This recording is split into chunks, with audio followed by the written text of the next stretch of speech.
അല്ല അതിന് മുമ്പ് അങ്ങനെ അല്ലായിരുന്നല്ലോ. പണ്ടും അങ്ങനെയായിരുന്നു. അല്ലല്ല, കഴിഞ്ഞ കേസിലെ മീനപ്രസി ഞാൻ കണ്ടല്ലേ. അതായത് അതിനു മുമ്പ്, കഴിഞ്ഞ തെരഞ്ഞെടുപ്പിന് മുമ്പ് ആന്റണിയും പറഞ്ഞു, വലാറിവിയും പറഞ്ഞു, എല്ലാ കേന്ദ്ര നേതാക്കന്മാരും പറഞ്ഞു ഉമ്മൻചാണ്ടി തന്നെയാണെന്ന് പറഞ്ഞു. ഇപ്പൊ ഉമ്മൻചാണ്ടി അല്ല, എന്തുകൊണ്ട് ധൈര്യത്തോടെ ഞങ്ങളുടെ നിലവിലുള്ള ഭരണ നേട്ടം പറയുകയും ചെയ്യും, ഉമ്മൻചാണ്ടിയെ പുറയിൽ കാല് വാരുകയും ചെയ്യുന്ന എന്ത് ഇരട്ടത്താപ്പ് നിങ്ങൾ എടുക്കുന്നു? ഒന്നിയിൽ ഉമ്മൻചാണ്ടി ഓൺ ചെയ്യണം, അല്ലെങ്കിൽ തള്ളി പറയണം. രണ്ടില്ലാത്ത ഒരു അഴകടമ്പൻ ഏർപ്പാട് എന്തിനാണ് എടുക്കുക? അല്ലെ, കോൺഗ്രസ് പാർട്ടിക്ക് ഒരു അവകാശമില്ലേ ഞങ്ങൾ ആരെയാ തെരഞ്ഞെടുപ്പ് നേടുമെന്ന്? നിങ്ങൾ അജിത്ത് പറയുന്ന പോലെ ചെയ്യാൻ പറ്റുമോ? ഇല്ല, വേണ്ട. സൂര്യനാട് താങ്കളുടെ സ്വാതന്ത്ര്യത്തെ ഞങ്ങൾ മാനിക്കുന്നു. പക്ഷേങ്കിൽ പെട്ടെന്ന് ഒരു 2 ആഴ്ചക്കുള്ളിൽ കോൺഗ്രസിന്റെ സമവാക്യങ്ങളിൽ വന്ന ഒരു മാറ്റം ഇത് ഹൈക്കമാൻഡിന്റെ സുദൃഢമായ തീരുമാനം നേരത്തെ ഉള്ളതാണ്. മുഖ്യമന്ത്രിയെ കാണിച്ചല്ല നമ്മൾ വോട്ട് ചോദിക്കുന്നത്, കോൺഗ്രസ് പാർട്ടിയെ കാണിച്ചാണ് ഞങ്ങൾ വോട്ട് ചോദിക്കുന്നത്. ഞങ്ങളുടെ ഭരണത്തിലെ കേരളത്തിൽ എങ്ങനെയാ? എവിടെ? കേരളത്തിൽ 33 വർഷം എനിക്കറിയാം, സൂര്യനാണ്ടും അറിയാം. കേരളത്തിൽ അങ്ങനെ കുമാരെ അതായത് ഒരു പക്ഷേ ശ്രീ ഉമ്മൻചാണ്ടിയുടെ ഈ പറഞ്ഞ പോലെ ഒരു ഡീവാലുവേഷൻ അവിടെ നടന്നോ? ഒരു മൂല്യശോഷണം നടന്നു എന്നുള്ള കാര്യത്തിൽ സൂര്യനാട് സമ്മതിക്കാൻ പറ്റത്തില്ല. കാരണം സൂര്യനാട് കോൺഗ്രസിന്റെ നേതാവാണ്. അയ്യാണെങ്കിലും മാത്രമല്ല സൂര്യനാടിന് മാനസികമായിട്ട് ഇഷ്ടമുള്ള തീരുമാനമാണ്. അല്ല സൂര്യനാടിന്റെ മനസ്സിൽ രമേശ് മുഖ്യമന്ത്രിയാണെന്ന് അത് സംശയം. അല്ല, അങ്ങനെയൊന്നും ഉറപ്പിച്ച് പറയാൻ പറ്റില്ല. അല്ല ചോദിച്ചു നോക്ക്. ഓക്കെ, നമ്മൾ അടുത്ത ചോദ്യത്തിലേക്ക് വരുന്നു. പ്രതിപക്ഷത്തെ എങ്ങനെ വിലയിരുത്തുന്നു? ഡോക്ടർ ഐസക് ശ്രദ്ധിക്കേണ്ട കാര്യം, പൂർണ്ണ തൃപ്തിയുള്ള ആൾക്കാരുടെ ശതമാനം 27.7%. പൂർണ്ണ തൃപ്തി. ഏറെക്കുറെ തൃപ്തി 28.8%. ഏറെക്കുറെ അതൃപ്തി 12.1%. പൂർണ്ണ അതൃപ്തി 19.2%. പ്രതികരിക്കുന്നില്ല. അജിത്തിന്റെ ലാലിന്റെ വിഭാഗം വർദ്ധിച്ചുകൊണ്ടിരിക്കുന്നു. സെന്റർ ഫോർ ഇലക്ടോറൽ സ്റ്റഡീസ് നടത്തിയ രക്ഷപ്പെടുത്തൽ ഈ പ്രതിപക്ഷത്തെ ഇതിൽ കൂടുതൽ രക്ഷപ്പെടുത്താറുണ്ടോ? ഇതിൽ കൂടുതൽ രക്ഷപ്പെടുത്താറുണ്ടോ? സെന്റർ ഫോർ ഇലക്ടറൽ സ്റ്റഡീസിന് ആരെങ്കിലും രക്ഷപ്പെടുത്തുകയോ അല്ലെങ്കിൽ പ്രതിയാക്കുകയോ ഞങ്ങൾക്ക് ആവശ്യമില്ല. ഇത് എനിക്ക് എന്റെ അഭിപ്രായത്തില് ഇത് പൂർണ്ണ തൃപ്തി എന്നുള്ള 27 ഉള്ളൂ. അല്ലല്ല, ആ ചോദ്യത്തിൽ തന്നെ കുസൃതിയുണ്ട്. പ്രതിപക്ഷം പരാജയമാണോ എന്ന് ചോദിക്കേണ്ടതിന് പകരം പ്രതിപക്ഷത്തിൽ എത്ര ശതമാനം തൃപ്തി ഉണ്ടെന്ന് ചോദിക്കുന്നത്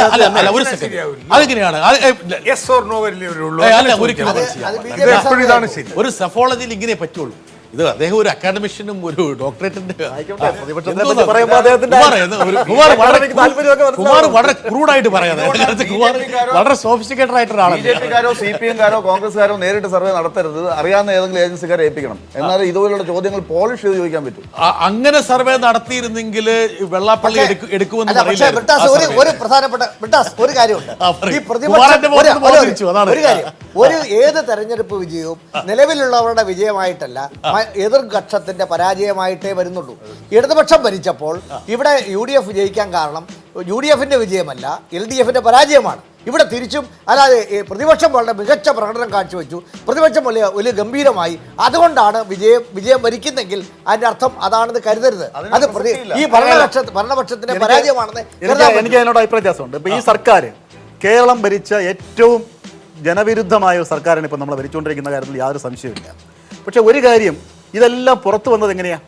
പ്രതിപക്ഷത്തിന്റെ മിടുക്കൊണ്ടാണോ? UDFന്റെ തമ്മിലടി കൊണ്ടും ബാർ മുതലാളിമാരും ഈ സരിതയും പോലുള്ള ഒരു മാധ്യമങ്ങൾ അതെന്താ കുമാര 2-3 എക്സ്ക്ലൂസീവ് പുറത്തുവിട്ട പീപ്പിളിനെ കുറിച്ചൊന്നും പറയാത്തത്? പ്രത്യേകിച്ച് പീപ്പിൾ മാധ്യമങ്ങൾ, ജുഡീഷ്യറി, ഇവരെല്ലാം ചെയ്ത പങ്ക് അത് ഏറ്റെടുത്ത് നിയമസഭയിൽ ഈ സർക്കാരിനെ പ്രതികൂട്ടിലാക്കുന്ന കാര്യത്തിൽ പോലും എൻ്റെ സുഹൃത്ത് അടങ്ങുന്ന പ്രതിപക്ഷ നിര പരാജയപ്പെട്ടു എന്നുള്ളത് വളരെ വ്യക്തമായ എൻ്റെ അഭിപ്രായം. ഡോക്ടർ ഐസക് എവിടെ പൂർണ്ണ തൃപ്തി? ഒരു പക്ഷേ കുമാർ പറയുന്നു 27.7% പേർക്കേ ഉള്ളൂ പൂർണ്ണ തൃപ്തി.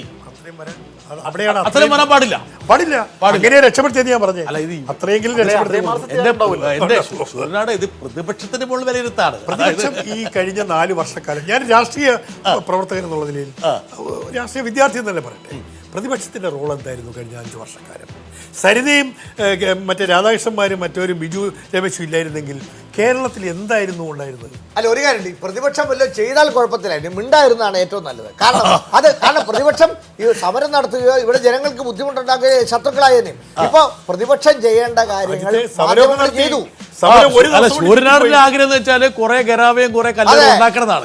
അത് ശരി, അതില്ല. അത് കയ്യിൽ വെച്ചാൽ എന്നാണ് ഡോക്ടർ ഐസക് പറയുന്നത്. ഞാനല്ല പറഞ്ഞു, ഞാൻ പറഞ്ഞു ഏതെങ്കിലും സ്പെസിഫിക് ആയ ഒരു ആരോപണം ഈ ഗവൺമെന്റിനെതിരായി ഓയ്, പ്രതിപക്ഷം specific പറഞ്ഞിട്ടുണ്ടോ? അല്ല, മൊത്തം ആരോപണങ്ങളല്ലേ ഉള്ളൂ. ഏതായാലും സരിത പറഞ്ഞതിനെ കുറച്ച് കാണുന്നത് സരിതയാ പറഞ്ഞത്. സരിത പറഞ്ഞതിനെ കുറച്ച് കാണുന്നത് അല്ല, ഇത് പ്രതിപക്ഷം രാജശേഖരന് മാത്രം പറയാൻ പറ്റുന്ന ഒരു കാര്യമാണ്. ഏതെങ്കിലും ഒരു ആരോപണം ഉണ്ടോ എന്ന്? അല്ല, ഒരു ആരോപണം, മുഖ്യമന്ത്രി- ഒരാരോപണം ഒരാളല്ല. ഒന്നിലേറെയല്ലേ ഉള്ളത് മുഖ്യമന്ത്രി ചോദിച്ച പോലെ പണമില്ലാത്തോട് നടപ്പാക്കാൻ പറ്റിയ ഒരു പദ്ധതി പറ എന്ന് പറഞ്ഞ പോലെ. അതെ, അതെ. ശരി, പണം ഒരു പ്രശ്നമല്ല എല്ലാം ഞാൻ മുഖ്യമന്ത്രി പറഞ്ഞത് അതുപോലെ പ്രതിപക്ഷം എന്തെങ്കിലും പറഞ്ഞു എന്നേ ഞാൻ ചോദിച്ചുള്ളൂ. ഒരാരോപണം അല്ല, സൂര്യനാട് പോലും പ്രതിപക്ഷം എന്ന് വെച്ചിട്ടുണ്ടെങ്കിൽ- സൂര്യനാട് പോലും നെഞ്ചത്ത് കൈവച്ച് പറയത്തില്ല, ഹാർട്ട് അറ്റാക്ക് ഉണ്ടാവും. അയ്യോ, പക്ഷേ ഇത് സെഫോളജിയുടെ ഒരു സയൻസ് വെച്ചിട്ട് നമ്മളിതിനെ വിലയിരുത്തുമ്പോൾ ഈ ആദ്യത്തെ 2 കാറ്റഗറി വരുന്ന തൃപ്തിയും ഏറെക്കുറെ തൃപ്തിയും ഒരുമിച്ച് ചേർത്ത് നോക്കണം എന്നാണ് എൻ്റെ ഒരു അഭിപ്രായം. ഇത് മുൻ സർവേകളിലൊക്കെ നമ്മൾ അങ്ങനെ കണ്ടിട്ടുള്ളതാണ്. അവിടെ പ്രതിപക്ഷം ശരിക്കും അങ്ങനെ അഡ്ജസ്റ്റബിൾ ആണോ, വരുമ്പോൾ അക്കോമഡേറ്റ് 55 ചെയ്യപ്പെടാവുന്നതാണോ? വരും ഡോക്ടർ ഐസക്. അങ്ങനെ വരുമ്പോൾ 55 വരും. 55 വരും. 55 0.7 വെയിറ്റും വരുമ്പോൾ 56 വരുന്നു. ഓക്കെ, നമ്മൾ എന്തായാലും നമ്മൾ മുഖ്യമന്ത്രിയെ എങ്ങനെ കാണുന്നു, അതുപോലെ തന്നെ പ്രതിപക്ഷത്തെ എങ്ങനെ കാണുന്നു എന്ന് പറയുന്നു. ഇനി ഇനി എൻ്റെ സുഹൃത്ത് MS കുമാർ ആഗ്രഹിക്കുന്ന ഒരു ചോദ്യത്തിലേക്ക് ഞാൻ വരികയാണ്. കുമ്മനം വന്നതോടെ BJPയുടെ സാധ്യതയില്ല. ഇത് വളരെ ക്രൂഷ്യലായ ഒരു കാര്യമാണ്. സാധ്യതയില്ല എന്ന് 54.6%. കൂടുതൽ സാധ്യത എന്ന് പറയുന്നവരുടെ എണ്ണം 16.7%. പ്രതികരിക്കാത്ത മറ്റേ ലാലിൻ്റെയും അജിത്തിൻ്റെയും എണ്ണം ഇവിടെ ഡബിളായിരിക്കുന്നു, 28. എന്തോ BJPയുടെ എന്ത് സാധ്യതകളാണ്? BJPയുടെ എന്താണ് ബിബീഷ്? ആ ചോദ്യത്തിന് ഒന്ന് വിശദമാക്കും. ആ ചോദ്യം യഥാർത്ഥം എങ്ങനെയാണ്? അതായത് കുമ്മനം രാജശേഖരൻ BJPയുടെ പുതിയ അധ്യക്ഷനായി വന്നത് കേരളത്തിൽ BJPയുടെ വിജയസാധ്യത വർദ്ധിപ്പിക്കുമോ എന്നുള്ള ചോദ്യമാണ് ഞങ്ങൾ ചോദിച്ചത്. ആ ചോദ്യത്തോടാണ് നമ്മുടെ റെസ്പോണ്ടൻസ് പ്രതികരിച്ചത്. ഈ ഒരു കുമ്മനം രാജശേഖരൻ BJPയുടെ സംസ്ഥാന അധ്യക്ഷനായി വന്നതുകൊണ്ട് സംസ്ഥാനത്ത് BJPയുടെ സാധ്യത വർദ്ധിക്കുന്നില്ല എന്നുള്ളതാണ് 54.6% ആളുകൾ അഭിപ്രായപ്പെട്ടത്. ആരോട് ചോദിച്ചു? പൊതുസമൂഹത്തോട് ചോദിച്ച ചോദ്യമാണ്. പൊതുസമൂഹത്തോട് ചോദിച്ച ചോദ്യമാണ്. പിന്നെ അജിത്തെ ഒരിക്കലും സർവേയിൽ BJPക്കാരൻ അല്ലെങ്കിൽ അവരൊന്നും പറയുന്നില്ല. അതിന് ഉപചോദ്യമായിട്ട് വരാം. അങ്ങനെയാണെങ്കിൽ 28.7 വളരെ ബുദ്ധിമാന്മാരാണ്. അവർ അതിനോട് കൃത്യമായി പറഞ്ഞില്ല. അവർ BJPക്ക് വോട്ട് ചെയ്യുന്നവരും അതിനകത്തുണ്ട്. അപ്പൊ കുമ്മനത്തെ എതിർക്കുന്ന ചില ആൾക്കാർ, ഞാൻ കുമാറിന്റെ മുഖത്തൊന്നും നോക്കിയിട്ടൊന്നുമില്ല, പക്ഷെ 28.7 ആരൊക്കെ വരും എന്നുള്ള. അല്ല, ഞാൻ ചോദിച്ചോട്ടെ, വേറെ ആരെങ്കിലും പേര് പറഞ്ഞിരുന്നെങ്കിൽ അവരെല്ലാം സപ്പോർട്ട് ചെയ്യും. ഈ പറഞ്ഞത് BJP എതിർക്കാൻ തീരുമാനിക്കുന്നവർക്ക് കാരണം ഏതെങ്കിലും വേണമെന്നല്ലേ ഉള്ളൂ. ആര് വന്നാലും എതിർക്കും. പിന്നല്ലാതെ. പക്ഷെ എങ്കിൽ പോലും ഒരു പക്ഷേ നിങ്ങളെ ഇപ്പൊ നേരത്തെ പറഞ്ഞു ഒരാളിനെ മുഖ്യമന്ത്രി സ്ഥാനാർത്ഥിയായി ഉയർത്തിക്കാട്ടുന്നതിനോട് അധികം പേർക്ക് യോജിപ്പില്ല. ഒരു പാർട്ടി പ്രസിഡന്റായി വരുന്നതിനെ കുറിച്ചുള്ള അഭിപ്രായം നമ്മളിവിടെ BJPക്ക് ഉദാഹരണം പ്രതിപക്ഷത്തിന്റെ റോള് അമിത പ്രാധാന്യം കൊടുത്തു. സഫോളജിയിൽ ഒരു പക്ഷേ ആര് പ്രതിപക്ഷ നേതാവാകണമെന്ന് ചോദിച്ചു. അല്ല, ഒരു സെക്കൻഡ് പിന്നെ കുമാറെ, ഗവൺമെന്റിന്റെ പെർഫോമൻസ് നമ്മൾ വിലയിരുത്തി, പ്രതിപക്ഷത്തിന്റെ പെർഫോമൻസ് വിലയിരുത്തി. ഇനി സ്വാഭാവികമായിട്ടും ഒരു മൂന്നാം ബദലാകാൻ ആഗ്രഹിക്കുന്ന കുമാറിന്റെ പാർട്ടിയുടെ ഒരു പ്രധാനപ്പെട്ട ഡെവലപ്മെന്റ്സ് നമ്മൾ വിലയിരുത്തണ്ടേ? അല്ല, നിങ്ങൾ പറയും ഞങ്ങളുടെ പാർട്ടിയെ കുറിച്ച് ഒരു ചോദ്യം ഇല്ലെന്ന് പറയില്ലേ? അതെ, പക്ഷെ ഒരു കാര്യമുണ്ട്. കുമ്മനം രാജശേഖരൻ BJP പ്രസിഡന്റ് ആയതോടെ BJPയുടെ ശ്രദ്ധ വർദ്ധിക്കുകയാണ് ചെയ്തത്. ഇത് യഥാർത്ഥത്തിൽ ഈ വസ്തുതകളോട് ഇത് അജിത്തെ വസ്തുതകളോട് അത് യോജിക്കുന്നത് കാരണം അറിയോ? ഈ പറഞ്ഞ 54 എന്ന് പറയുന്നത് വേണമെങ്കിൽ കോൺഗ്രസിനോടും LDFിനോടും ആഭിമുഖ്യമുള്ള ആൾക്കാരായിരിക്കാം. നമ്മളങ്ങനെ കണ്ടാൽ മതി. ഞാൻ പറഞ്ഞത് ശരിയായല്ലോ. നാട്ടിലെ പൊതുജനാഭിപ്രായം ഇദ്ദേഹം സ്ഥാനാർത്ഥിയാകുന്നു, ഇദ്ദേഹം നേതാവുമ്പോൾ BJPയുടെ സാധ്യത കുറയുന്നു. അതിൻ്റെ യുക്തി എന്താ? യുക്തിയുണ്ട്. കാരണം കേരളത്തിൽ BJP ആണെങ്കിലും ഈ വടക്കേന്ത്യ പറയുന്ന കാര്യങ്ങൾ ഇവിടെ വിളിച്ച് പറയില്ലല്ലോ. ബീഫ് ഇവിടെ തിന്നാന്നല്ലേ പറയത്തുള്ളൂ. അങ്ങനത്തെ ഒരു ഫേസ് അല്ല കുമ്മനം എന്നാണ് കേരളത്തിലെ പൊതു പ്രിസെപ്ഷൻ. അതുകൊണ്ട് അവർ പറയുന്നു. അല്ല, എനിക്ക് കുമാറോട് ഒരു കാര്യം ചോദിച്ചോട്ടെ. കുമാർ ഇവിടെ പറയണമെന്നില്ല, പക്ഷെങ്കിൽ പോലും താങ്കൾക്ക് പിന്നീട് ഈ പരിപാടി കഴിഞ്ഞിട്ട് എന്നോട് പറയാൻ വേണ്ടിയാണ്. ഇപ്പോൾ CKP അല്ലെങ്കിൽ പിന്നെ ഈ മുരളീധരൻ, PK കൃഷ്ണദാസ്, ആ പട്ടികയിലുള്ള രാഷ്ട്രീയക്കാർക്കുള്ള ഒരു മെയ് വഴക്കം ഒരുപക്ഷെ കേരളത്തിൻ്റെ ഈത്തോസ് അനുസരിച്ച് ശ്രീധരൻപിള്ള ആരെങ്കിലും ആയിക്കോട്ടെ, ഇനി MS കുമാർ എൻ്റെ സുഹൃത്ത് തന്നെ ആയിക്കോട്ടെ, അതായത് ഒരു മെയ് വഴക്കം കേരളത്തിൻ്റെ ഒരു രാഷ്ട്രീയ സമവാക്യവും സാമൂഹ്യ ജീവിതത്തെ മുൻനിർത്തിയുള്ള. പക്ഷെ അതിന് പകരം ഒരുപക്ഷെ ഒരു RSSന്റെ മാത്രം ഒരു രാഷ്ട്രീയ ലൈൻ എടുക്കുന്ന രീതിയിലേക്ക് കുമ്മനം മാറുന്നുണ്ടോ എന്നുള്ളതാണ് ഡോക്ടർ ഐസക് മുന്നോട്ട് വെച്ചത്. അല്ല, ഞാൻ ചോദിച്ചോട്ടെ, നിങ്ങളിപ്പോൾ പറഞ്ഞ പേരുകാരെല്ലാം BJP പ്രസിഡന്റുമാരായിരുന്നപ്പോൾ നിങ്ങൾ ആരും സഹായിച്ചിട്ടില്ലല്ലോ.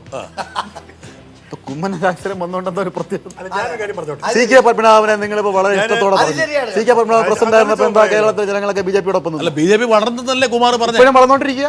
സംശയം എന്തായിരിക്കുന്നു? കുമ്മനം രാജശേഖരൻ BJP-ക്ക് ഏറ്റവും മറ്റു മുൻ പ്രസിഡന്റുമാരെ പോലെ തന്നെ അനുയോജ്യമായ, BJP-ക്ക് സ്വീകാരനായ, കേരളത്തിലെ ജനങ്ങൾക്കും മറ്റ് പ്രസിഡന്റുമാരെക്കാളും മികച്ച. അതവരുടെ നമ്മളിപ്പോ നമ്മുടെ സർവേ ചർച്ച ചെയ്യുമ്പോൾ ഞാൻ പറഞ്ഞില്ലല്ലോ, മുഖ്യമന്ത്രിക്ക് അല്ല, ഇപ്പൊ മുഖ്യമന്ത്രിക്ക് ഇത് എതിരാണ്, കാരുണ്യക്കെതിരാണ് ജനം മുഴുവൻ എന്നല്ലോ ആ സർവേ ഡേറ്റ അതാണ്. പൊതുസമൂഹത്തിന്റെ അഭിപ്രായം പറയുന്നത്. പിണറായി വിജയനെ കുറിച്ച് പൊതുസമൂഹത്തിന്റെ അഭിപ്രായം. ഈ സർവേ ഒന്ന് പറഞ്ഞോട്ടെ. BJP-യെ പറ്റി ബ്രിട്ടാസ് പറഞ്ഞിടത്തുനിന്ന് ഞാൻ പറയുന്നത്, ഒരു മൂന്നാം കക്ഷിയായി കേരളത്തിൽ വളർന്നു വരുന്ന ഒരു പാർട്ടി എന്നുള്ള നിലയിൽ സമ്മതിക്കുന്നു എന്നുള്ള നിലയിൽ വാസ്തവത്തിൽ കേരളത്തിലെ BJP-യെ രക്ഷപ്പെടുത്തുകയായിരുന്നു ഈ സംഭവം. കാരണം രണ്ട് മൂന്ന് ചേരിയായിട്ട് തെരഞ്ഞു നിന്ന BJP-യെ താൽക്കാലികമായിട്ടെങ്കിലും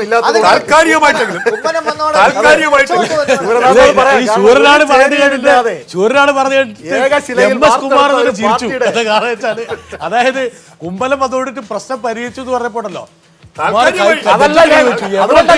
അതുകൊണ്ടല്ല ഞാൻ കൈവച്ചത്. പിന്നെ അത് പറയുന്ന ശൂരനാടന്റെ കാര്യം ഓർത്തിട്ടാണ്. 30 ചേരിയായിട്ട് നിൽക്കുന്ന പാർട്ടി വേഗശിലായി വാർത്തെടുത്ത പോലെയാണ്.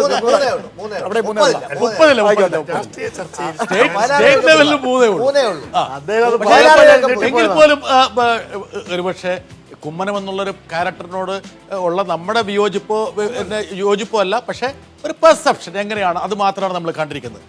അടുത്തേക്ക് വരാം. ഇനി വളരെ പ്രധാനം, ഒരുപക്ഷെ ഇത് ഞാൻ ചോദിക്കാൻ കാരണം, ഈ ഒരു ഫാക്ടർ കഴിഞ്ഞ തെരഞ്ഞെടുപ്പിൽ വളരെ ശ്രദ്ധേയമായിരുന്നു.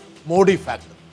പ്രധാനമന്ത്രി മോഡിയെ വിലയിരുത്തുമ്പോൾ ഇത് മുമ്പ് ഇവർ പറയുന്നു, മുമ്പ് മോഡിക്ക് അനുകൂലമായി നിന്നവർ പോലും ഇപ്പോൾ മോഡിക്ക് അത്ര അനുകൂലമല്ല എന്നുള്ള ഒരു കാഴ്ചപ്പാടിലേക്ക് എത്തി. പൂർണ്ണ തൃപ്തരെന്ന് പറയുന്നവരുടെ എണ്ണം 13% മാത്രം. ഏറെക്കുറെ തൃപ്തർ 28.2, വേണമെങ്കിൽ അതും ഒരു ഇൻഡിക്കേറ്റർ ആക്കാം. ഏറെക്കുറെ അതൃപ്തർ 9.8, പൂർണ്ണ അതൃപ്തർ 40% പേർ, പ്രതികരിക്കാത്തവർ 9%. ഇതാണ് Modi factor. Modi factor fade ചെയ്യുന്നോ ഇല്ലയോ? ഫെയ്ഡ് ചെയ്യുന്നു എന്താണ് ബിബീഷ്? ഈ ഒരു ചോദ്യം വളരെ പ്രസക്തമായ ഒരു ചോദ്യമാണ്. കാരണം മോഡി സർക്കാർ അധികാരത്തിൽ ഏറിയതിനു ശേഷം അദ്ദേഹത്തെക്കുറിച്ചുള്ള ഒരു വിലയിരുത്തലാണ് ശരിക്കും ഈ ഒരു ചോദ്യത്തിലൂടെ ഞങ്ങൾ ഉദ്ദേശിച്ചത്. കഴിഞ്ഞ 1.5 വർഷത്തിലേറെ രാജ്യം ഭരിക്കുന്ന BJP നേതൃത്വത്തിലുള്ള നരേന്ദ്രമോദി സർക്കാരിൻ്റെ പ്രവർത്തനത്തിൽ താങ്കൾ തൃപ്തനാണോ എന്നുള്ള ചോദ്യമാണ് ഞങ്ങൾ ചോദിച്ചത്. അതിനോട് പൂർണ്ണ തൃപ്തർ എന്ന് പ്രതികരിച്ചവർ 13% മാത്രമാണ്. പൂർണ്ണ തൃപ്തർ. ഏറെക്കുറെ തൃപ്തർ എന്ന് പറഞ്ഞവർ 28.2%. രണ്ടും കൂടെ ചേർത്ത് കഴിഞ്ഞാൽ 41.2% ആളുകൾ മാത്രമാണ് ഏറെക്കുറെ തൃപ്തരായി മോഡി സർക്കാരിനെ കണക്കാക്കുന്നത്. അതേസമയം പരിപൂർണമായും അല്ലെങ്കിൽ പൂർണ്ണ അതൃപ്തർ 40% ആളുകൾ കേരളത്തിൽ പൊതുസമൂഹം മോഡി സർക്കാരിനെ ഈ രീതിയിലാണ് കാണുന്നത്. ഡോക്ടർ ഐസക്, മോഡി മാജിക്ക്, എനിക്ക് തോന്നുന്നു ആ മാജിക്ക് ഇപ്പോൾ കുമാറിനോട് ഞാൻ ഒരു കാര്യം പറയും. കുമാർ, ഇവിടുത്തെ BJP പ്രസിഡന്റിനേക്കാളും നേതാക്കന്മാരെക്കാളും കൂടുതൽ പ്രഭാവം ഒരുപക്ഷെ BJP അണികൾക്ക് മേലുണ്ടായിരുന്നത് മോഡിക്കായിരുന്നു. ആ ഫാക്ടർ കഴിഞ്ഞ തദ്ദേശ സ്വയംഭരണ തെരഞ്ഞെടുപ്പിൽ വളരെ വ്യക്തമായിരുന്നു. ആ ഒരു ഫാക്ടറിൻ്റെ കാര്യത്തിൽ സ്ലിപ്പ് ചെയ്യുന്നു BJP എന്നാണ് ഇതിൽ നിന്ന് മനസ്സിലാക്കുന്നത്. ഒരുപക്ഷെ ദില്ലി, ബീഹാർ അതിൻ്റെ ഒരു അനുബന്ധമായിട്ട് വേണമെങ്കിൽ ഈ ഒരു ഫേഡിങ് പ്രോസസ്സിനെ കാണേണ്ടത്. ഡോക്ടർ ഐസക്, ഇതിൽ അസ്വാഭാവികമായിട്ടൊന്നുമില്ല.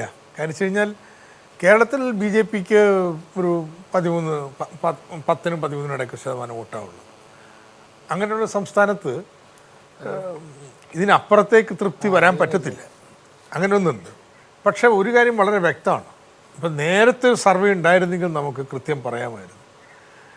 ഈ കോൺഗ്രസ്സുകാരായാലും ബാക്കിയുള്ളവരായാലും മോഡിയോട് എതിർപ്പ് ആ രീതിയിൽ കുഴപ്പമില്ല എന്നുള്ള അഭിപ്രായങ്ങളുണ്ടാവും. അതിനകത്ത് 2014 ലോക്സഭാ തെരഞ്ഞെടുപ്പുമായി ബന്ധപ്പെട്ട ഒരു സ്റ്റഡിയിൽ ഞാനും കൂടെ ഭാഗവാക്കായതാണ്. അന്ന് ഭാവി പ്രധാനമന്ത്രി ആരാണ് എന്ന ചോദ്യത്തിന് കേരളത്തിൽ നിന്ന് രാഹുൽ ഗാന്ധിയേക്കാൾ മുകളിൽ വോട്ട് കിട്ടിയ ആളാണ് നരേന്ദ്രമോദി. ഏതാണ്ട് 60 അടുപ്പിച്ച് 50 പുറത്തേക്ക് ഇത് പോയത്. അത് വളരെ ക്ലിയർ ആണ്. ഒരു താരതമ്യത്തിന് 2 ടൈം പോയിന്റിൽ വിവരങ്ങളുണ്ട്. അത് വളരെ വ്യക്തമായിട്ട് കാണിക്കുന്നത് മോഡി പ്രഭാവം കേരളത്തിൽ അത് മാത്രമല്ല കുമാർ, എനിക്ക് തോന്നുന്നു ഇത് വളരെ കൃത്യമാണ്. എന്ന് വെച്ചാൽ ഇന്ത്യ ടുഡേ ഒരു വേണമെങ്കിൽ പ്രോ BJP നമ്മളെ പറയാവുന്ന ഒരു മീഡിയ ഗ്രൂപ്പാണ്. ഇന്ത്യ ടുഡേയുടെ സർവേ പ്രകാരം മോഡിയുടെ ഓൾ ഇന്ത്യ ലെവലിൽ തന്നെ ഈ ഗ്രാഫ് ഗണ്യമായിട്ട് കുറയുന്നു.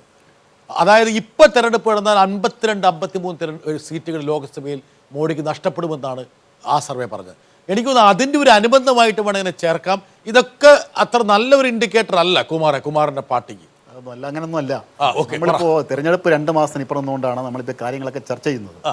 ഒരു ദിവസം ഒരു മണിക്കൂറോ മതി നമ്മുടെ രാഷ്ട്രീയ സംഭവ വികാസങ്ങൾ മാറാൻ. ഞാൻ എഗ്രി ചെയ്യുന്നു കുമാറെ. ഇപ്പോ ഒരു പക്ഷേ ഈ അഭിപ്രായം പറയുമ്പം ഹൈദരാബാദും ഡൽഹി JNU ഒക്കെ പശ്ചാത്തലം കാണുമായിരിക്കും. നാളെ വേറൊരു സംഭവം ഉണ്ടായി, അത് മുന്നേ വരുമ്പോഴേക്കും ഇതൊക്കെ മാറും. അതുകൊണ്ട് ലോക്സഭാ തെരഞ്ഞെടുപ്പിൽ ഒരു കാര്യം കൂടി പറയാം. ഇപ്പൊ പറഞ്ഞല്ലോ, ഇത് പറഞ്ഞു 10-12% വോട്ടൊന്നും 17% വോട്ട് കഴിഞ്ഞാൽ ലോക്കൽ ബോഡി ഇലക്ഷനിൽ BJP നേടാനായി. നമ്മുടെ കണക്ക് 1982 ആദ്യം BJP തെരഞ്ഞെടുപ്പിൽ മത്സരിക്കുമ്പോൾ കിട്ടിയ 2% വോട്ടാണ്. അല്ല, അതിലേക്ക് വരാം. കാരണം നമ്മൾ സ്റ്റേറ്റ് ലെവൽ ടാലി നമ്മൾ നാളെ കൊടുക്കുന്നുണ്ട്. എന്തായാലും ഒരു ക്വിക്കായിട്ട് ഒരു ബ്രേക്കിലേക്ക് നമ്മൾ പോകുന്നു. ഒരു ചെറിയ ബ്രേക്കിന് ശേഷം നമ്മൾ തിരിച്ചു വരാം. പ്രേക്ഷകർ എങ്ങോട്ടും പോകരുത്. അല്ല, മോഡിയെ പറ്റി ഞാൻ ഒരു വാക്ക് പറയണ്ടേ? ഒരു വാക്ക്, ബ്രേക്കിന് മുമ്പ് ഒരു വാക്ക് പറയണം. വേറെ ഒന്നുമല്ല, ഈ കുമാർ പറഞ്ഞതിനോടൊക്കെ ഞാൻ യോജിക്കുന്നു. ഇതൊക്കെ അതൊന്നുമല്ല പ്രശ്നം. ഈ കൊടുത്ത വാക്കുകൾ ലംഘിച്ചതിന്റെ ഏറ്റവും വലിയ ചരിത്രപരമായ നടന്ന ഒരു കാര്യം. ഇനി ഒരു ബ്രേക്ക് പറഞ്ഞു. താങ്കളൊരു ബ്രേക്ക് പറഞ്ഞു. ഞാൻ തന്നെ പറയാം. ഓക്കെ, ശരി.